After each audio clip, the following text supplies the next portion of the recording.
Hello everyone, welcome back to the table. Pull up a chair, check your dials, and welcome to episode 3 of Tracking Vector, Star Wars Unlimited podcast where we break down the game through a practical analog lens. As always, I'm your host, Taco Pete. Now, as promised last week, today we're going to turn our scanners toward the wild and unpredictable world of the Twin Suns multiplayer format. But before we talk about how to survive 4-player crossfire, we have to open up our second ever Card Art of the Week segment. And folks, today's pick is an absolute holy grail for me. We're looking at the exclusive convention promo from last year's Galactic, Ezra Bridger, Attuned with Life. Man, if you were lucky enough to be standing in those massive lines with me at the Galactic Convention in 2025, you know this card was the prize everyone wanted in their binder. Well, I say everyone wanted it in their binder. Everyone that's got the Spectre urge, like myself, wanted it in their binder. There were certainly some heavy hitters at the prize wall other people were gunning for as well. But for me, this card was a total highlight. The illustration by Axel Hutt's just magnificent, right? It features Ezra in his pilot gear. He's completely dwarfed by the massive texturized eye and skin of a Purgle. You know, one of those majestic hyperspace traveling space whales. And it captures that deep mystical connection to nature that Ezra develops in Rebels. And it's also got this incredible sense of scale and wonder that the standard card frames just can't hold. For me, it really reminds me of this Peter Parker moment for Ezra. He's dwarfed by this massive Purgle. So much so that at first glance, if you're unfamiliar with the Purgle, you may miss the creature altogether. And then, of course, as stated, it's a Spectre unit. So it's automatically staying in my personal kit. Got a weak spot for these new players on the block, right? And I promise you, I am an original trilogy diehard. It's what I grew up with. It's what I know. Saw them in the movie theaters. They were the lore of my childhood. But now I've got kids of my own. And I'm learning to take in these new series. And well, needless to say, the Rebels have certainly captured a piece of my heart. So let's talk about what makes this specific Ezra promo so brilliant for today's episode, other than the art. And again, Card Art of the Week. I think the art's amazing. It's going to be its unique mechanical ability, right? The text on this card reads, on attack, you may give an experience token to another creature or Spectre unit. Think about that phrasing for a second. It doesn't say you have to give it to your units. It says another creature or Spectre unit, right? So on a standard one-on-one competitive night, that nuance really doesn't matter. But when you step into a 4-player Twin Suns free-for-all, that tiny bit of text transforms Ezra from a simple ground fighter into this massive political tool. And that, my friends, now that is very, very cool.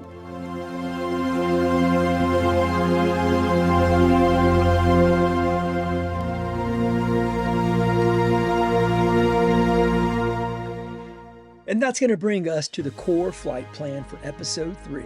The Twin Suns target matrix. Right, a lot of excellent players sit down for a multiplayer game and treat it exactly like a standard tournament match. They build the deck, pack with raw, high stat power, and play aggressively on that curve and try to smash through everything in sight. And guess what happens? By turn 4, they made themselves look like the biggest threat at the table. And you got 3 other players that are going to form a temporary alliance. And they get completely blown out of the water before they can even unpack their engine. Right? Remember, Twin Suns is all about the politics. And don't let me make it sound too serious, because most of the Twin Suns tables that I've sat down with, sure, the politics play a role. But these tables are really also about having a good time. Twin Suns isn't a game of pure math simulator data, right? It's a game of human psychology and these table politics. And for me, that good time component as well. So the best deck on paper rarely wins a 4-player match, right? The player who wins is the one who understands how to manage their threat level, stay under that radar, and deflect the crosshairs onto someone else. So let's go ahead and tap into our trajectory for today. In Lore to Core Mechanics, we're going to break down the tail versus wide trap and multiplayer deck construction, right? Because Twin Suns is going to be a totally different build for you. I'm going to show you how to build a deck that looks completely non-threatening while secretly assembling a lethal gate game engine. And, let me just give a quick shout out to the new Twin Suns decks. I picked up the Ahsoka and the Captain Rex, and I think these decks have got a lot of potential and can be a lot of fun as well. So if you want to skip building your own, these are also a safe bet to just dive right into the tourney with. All right, let me get back to the game plan. In the efficiency engine portion of the show, we're breaking down the mathematics of multiplayer card economy. Specifically why traditional 1-for-1 removal cards are going to be an absolute trap when you've got 3 opponents drawing cards every round. Last but not least, we're going to open up the Analog Archive, and we're going to talk about a fun new token for the table. And I really wanted to feature a token that I think works well with the Twin Suns format. So we'll dive into that at the end of the show. We'll have a good time with it. I'll give a shout out to a maker that's doing a great job. Until then, let's pull your target markers back, play it cool, and take a look at the opening draw.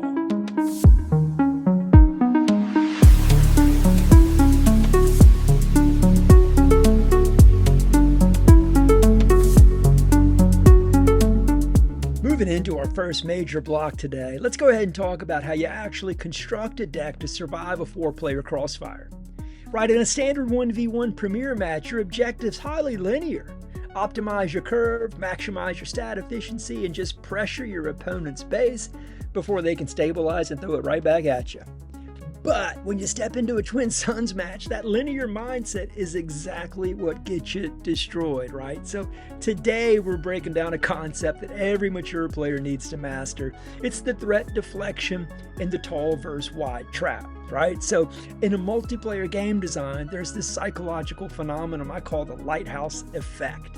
Right? We all know what a lighthouse is. We're talking about a cosmic lighthouse today. When you build a deck packed with massive, high-cost, terrifying units and you slide one of those monsters onto the playmat by turn 4, you feel like you're asserting dominance when you drop that card. You're like, oh yeah, we're getting ready to do this. But what you've actually done is turn a giant flashing neon sign that tells all other players at the table, we're talking all 3 of them, and it's screaming, look at me. My friends, I'm the apex predator. Eliminate me immediately because I am the biggest threat in the house. That's what we got to avoid.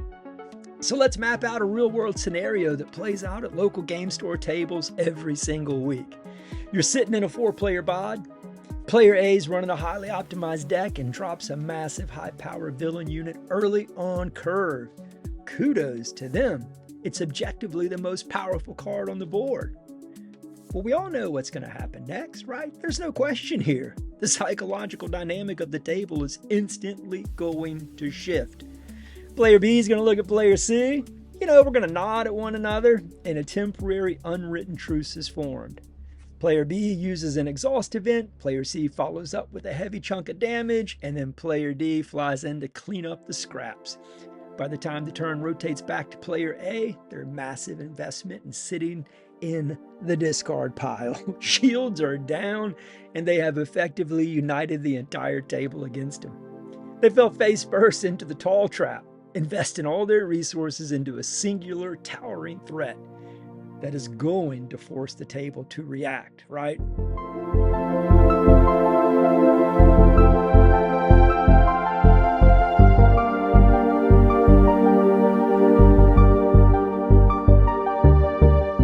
Okay, the tracking vector alternative is what I call going wide and quiet.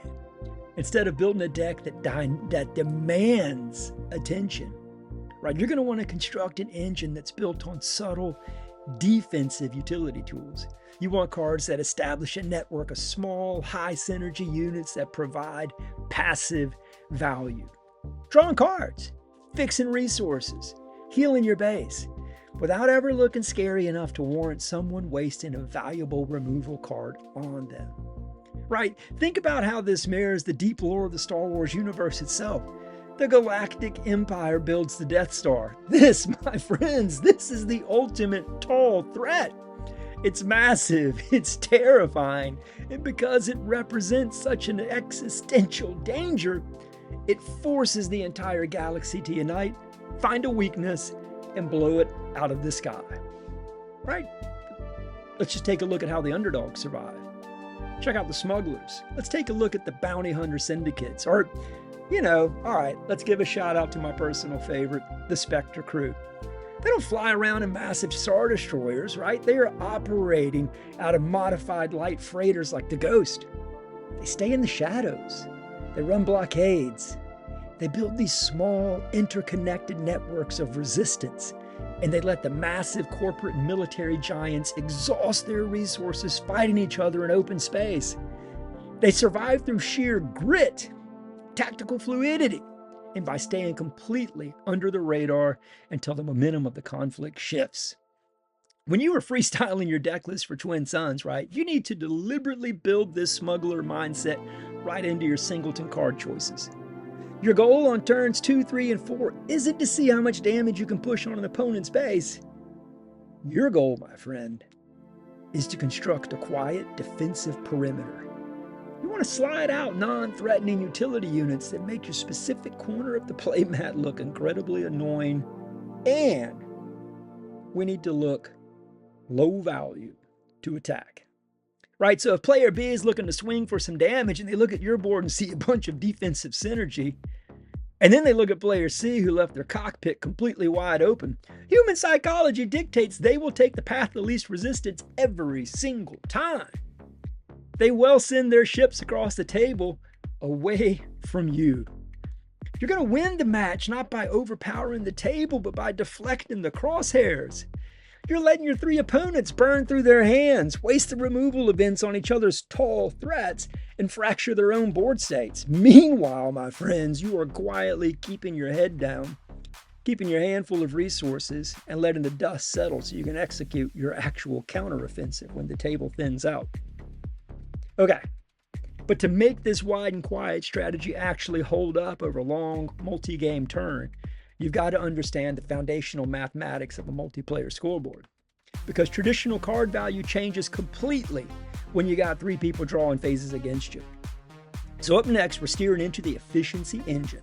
Break down the exact math of the multiplayer card ledger and why your standard removal cards are lying to you. Stay tuned for more to come.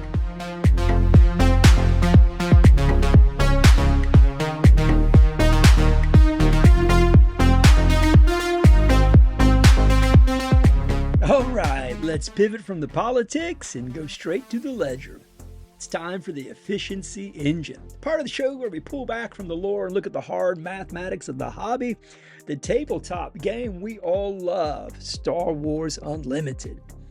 Today we're going to tackle the biggest pitfall that catches standard 1v1 players when they transition into a 4-player Twin Suns match, and that is, drumroll please, the multiplayer card economy.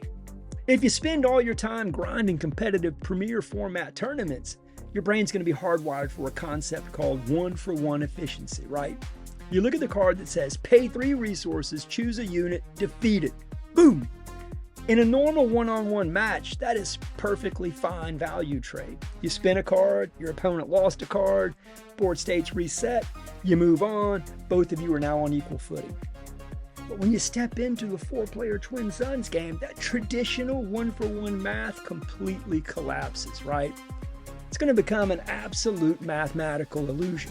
And math was not my strongest subject in high school, but even I could recognize the bad trade of that in the Twin Suns table. Let's take a look at the reality of the ledger. You're sitting at a table with 3 other pilots. If you play a point-and-kill removal event to destroy a massive threat sitting in player B's arena, well, what actually just happened? You spent 1 card from your hand. Player B lost 1 card from their board. But now, look across the playmat of player C and player D. They didn't spend a single resource. They didn't lose a single unit. If anything, all you're doing is helping them out. By you making that traditional efficient trade, you and player B both went down in card advantage, while player C and player D just gained passive free equity without lifting a finger. If you play 3 or 4 of those targeted removal cards over the course of a game, you're going to look down by round 6 and realize your hand is completely empty. That engine of yours, it is starved. And the 2 players who did absolutely nothing, well, they're now ruling the galaxy.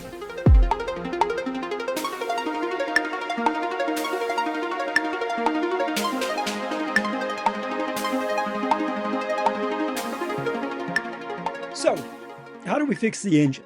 How do we build a singleton deck that thrives in a 4-player economy? Well, we've got to completely shift how we evaluate card value, right? So when you're looking through your binder building a Twin Suns list, you need to take a look for cards that fall into these 2 specific categories: asymmetrical value and passive deterrents. First of all, let's kick around asymmetrical value. You want cards that just don't target a unit, but cards that scale up based on the number of players at the table. Look for cards that force every opponent to discard, or events that deal damage to a unit in each enemy arena. If you spend 1 card from your hand and it forces 3 opponents to respond or lose resources, you just flip the script. They're all sitting around the table now going, "You're killing me, Smalls. You spent 1 card, the table lost 3 cards. That is how you stay ahead of the card draft." All right, secondly, passive deterrents. And this ties right back into the human psychology we got into earlier in the first segment. You're going to want to play units with mechanics like Sentinel, high health units with grit. Remember old Plo Koon we talked about episode 2? That grit is going to get you everywhere in Twin Suns. Why? Well, because in a multiplayer game, players are just naturally lazy. If player B wants to score some quick damage on the base and they look at your board and see a massive shielded Sentinel, or, a unit that gets angrier and more powerful every time it takes a scratch, they're going to take the path of least resistance. They're going to look across that table at player C's wide open arena and send their fighters over there instead. You're not spending cards to stop them. The mere presence of your physical cards is altering their behavior. You're protecting your life total through pure tactical positioning, saving your actual hand of cards for the late game when the table thins out and it's time to close that trap. So, look, don't buy into the 1v1 hype channels when you build for this format. When you sit down for Twin Suns, leave the narrow target removal in the deck box. Bring your smile, build an engine that draws cards, punish the whole table at once, and let your board state do the talking for you while your opponents burn through their own resources. Keep your hand full. Most of all, keep that head cool and let the math do the work for you. Right? All right. Speaking of the physical game state, keeping it crystal clear while adults are trading resources across the touted table. Let's go ahead and step away from the deck math and look at a piece of premium forged tabletop gear that makes passing the turn feel absolutely incredible. Let's go ahead and open up that Analog Archive.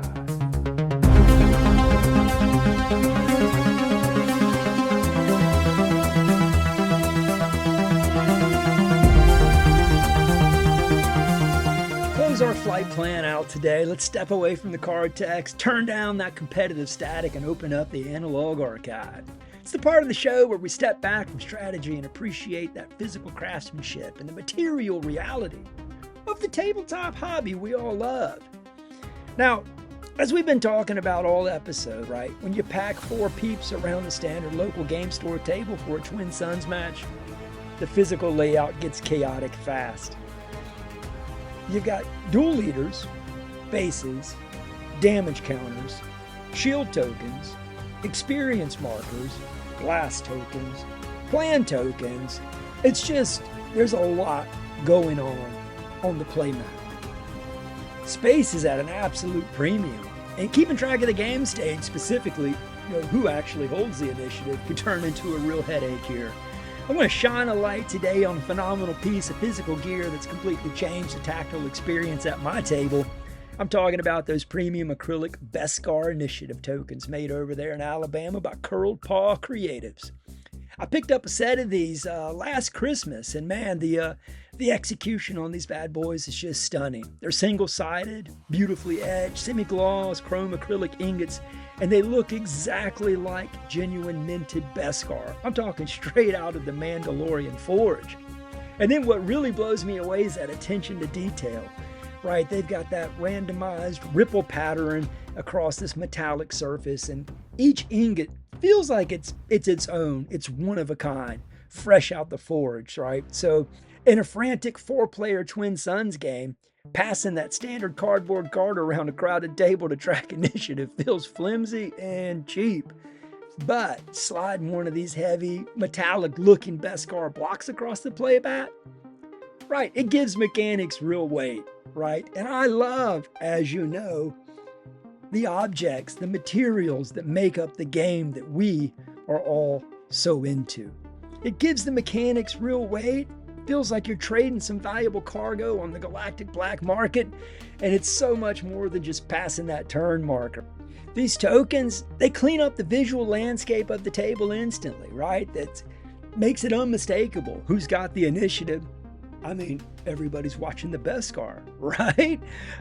So they just look incredibly sharp sitting next to your base. Curled Paw Creatives, right? They continuously knock it out the park with their custom tabletop craftsmanship dedicated to our SWU community. I'm digging them, right? These ingots are an absolute home run for any casual or competitive event, and I'll keep one in my pocket at Galactic this year.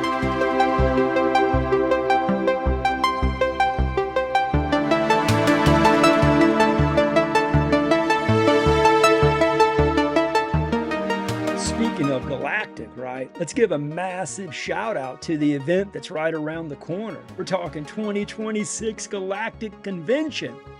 Right, if you've been listening to the show, you know how much the convention meant to me last year. The energy in that hall, the sheer scale of the community, chance to celebrate this game together is like unmatched. So the 2026 convention's rapidly approaching. My bags are practically packed. I'm actually wearing one of the shirts I plan on wearing at the convention this year. Got it fresh for the trip. I'm digging it. So if you're making the trip out this year, please do not be a stranger.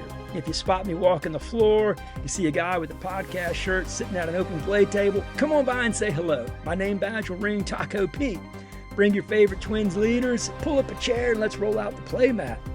I genuinely hope to sit across the table from as many of you listeners as possible, all right? Let's talk some lore, trade some stories, and pass some Beskar tokens back and forth in person. That's what this hobby is about. And that, my fellow pilots, well, that brings us to the conclusion of episode 3.